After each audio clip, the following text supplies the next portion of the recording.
उस बारे में क्या कहना चाहेंगे? सारी महिलाएं 800 महिलाओं को आप लोग फेलिसिटेट कर रहे हैं यहाँ पर। सर थोड़ा सा बताइए इस इनिशिएटिव के बारे में हमारी जनता। देखिए, हमने कहा ये सोचा था एकता मंच की तरफ से कि किस तरह से एक दिवाली मेला का कार्यक्रम करें, जहाँ पे हम अपनी बहनों माताओं के साथ दिवाली मिलन का कार्यक्रम रखें। और इसी उद्देश्य के साथ आज हमने ये कार्यक्रम रखा।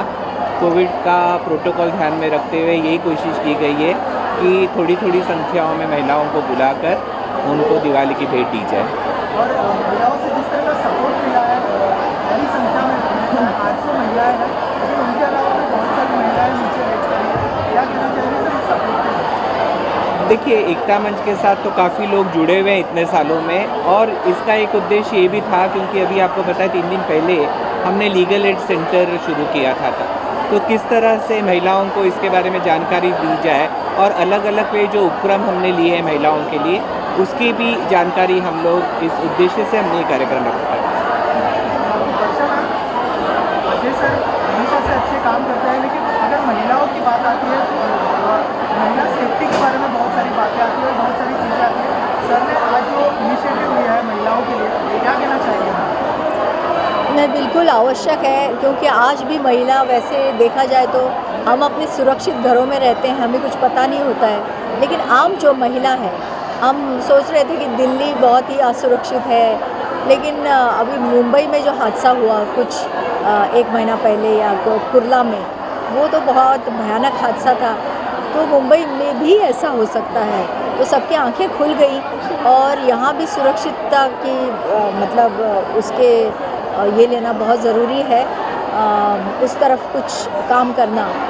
तो मुझे लगता है सरकार क्या है, सब जगह नहीं पहुंच सकती है, क्योंकि सरकार तो प्रयास करती है कि महिलाओं के लिए ज़्यादा से ज़्यादा काम हो जाए, लेकिन ऐसे NGOs जो हैं वो भी सरकार की मदद कर सकते हैं, उसके काम मतलब सरकार के कामों में हाथ बटा सकते हैं। तो मुझे लगता है अजय जी की जो संस्था है एकता मंच, जो उन्होंने प्रयास किया है लीगल एड के बारे में, ये लीगल एड सेंटर जो उन्होंने खोला है, मैं समझती हूँ महिला सुरक्षितता की जो ये बात आपने कही, उसके लिए ये बहुत आवश्यक है, क्योंकि जहाँ मतलब गुनाह की बात होती है, वहाँ लीगल लॉ की बात तो आती ही है। तो उसके लिए कुछ महिलाएं हिचकिचाती हैं सामने आने के लिए, उनको डर सा लगता है कि समाज क्या कहेगा, घर वाले क्या कहेंगे, या उनके जो नेबर्स हैं वो क्या कहेंगे।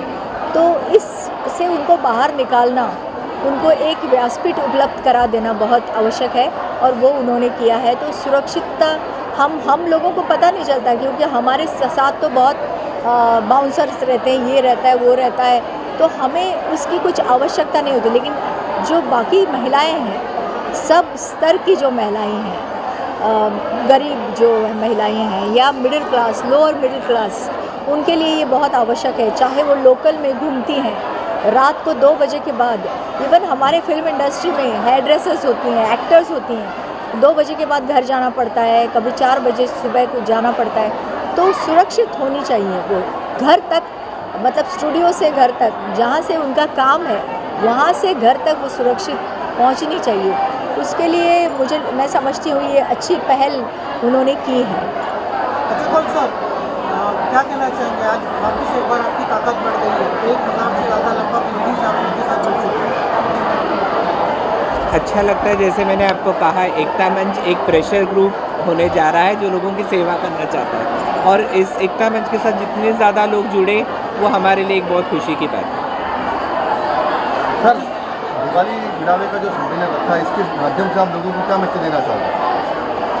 देखिए, जो एकता मंच का मोटो है, ऑब्जेक्टिव है, अमन, प्रेम और शांति, ये हमारा पहला उद्देश्य है। संजय साहब, आप क्या बोलना चाहेंगे आज एकता मंच की दिवाली में? मैं मेरा बहुत सौभाग्य समझता हूँ अजय सर के साथ में काम करने का मुझे जो मौका मिलता है, एक महान व्यक्ति है, और इस तरह से जो काम करते हैं उनको उससे प्रेरणा मिलती है, और हम उसकी वजह से उनको भी शुक्रगुजार हैं कि वो हमको ऐसे मार्गदर्शन करते रहे। वर्षा मैडम, आने वाले दिनों में अगर ऐसी एकता मंच को के प्लेटफॉर्म को आपकी ज़रूरत पड़ी तो आप उनके साथ में खड़े रहेंगे? क्या आऊँगी ऐसा कुछ नहीं। उनके साथ में खड़े रहोगे, आओगे? बिल्कुल, क्योंकि ये हाँ आज क्योंकि ये स्त्रियों का मामला है। जैसा कि मैंने कहा कि ये सखियों का है, तो एक स्त्री होने के नाते मुझे लगता, मैं समझती हूँ कि मुझे आना ही चाहिए। मैं ही क्यों, जो बहुत सारे और एक्टर्स हैं, जो सेलिब्रिटी एक्टर्स हैं, उन्होंने भी आना चाहिए। जो स्त्री महिलाएं हैं, उन्होंने भी आगे आना चाहिए। अजय सर, एक प्रश्न आहे की जो व्हेन्यू चेंज झाला त्याच्यामुळे जो महिलांना त्रास झाला त्यासाठी जबाबदार कोण आणि याची जबाबदारी कोण घेणार?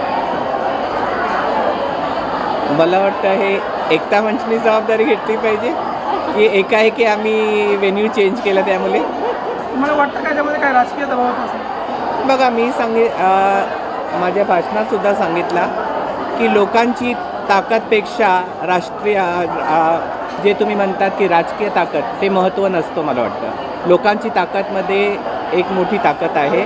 आणखी वेळ आल्यावर त्याचं उत्तर लोक देतील.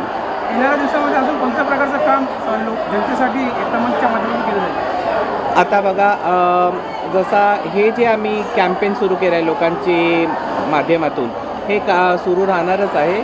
आणखी आता लोखंडवाल्यामध्ये आम्ही खूप मोठा एक जनता दरबार ठेवणार आहोत. तर त्यानंतर परत बेंच वाटप वगैरे आम्ही सुरू करणार आहोत. तर हे जे आमचे कार्यक्रम आहे सुरूच राहणार आहे एकता मंचचे.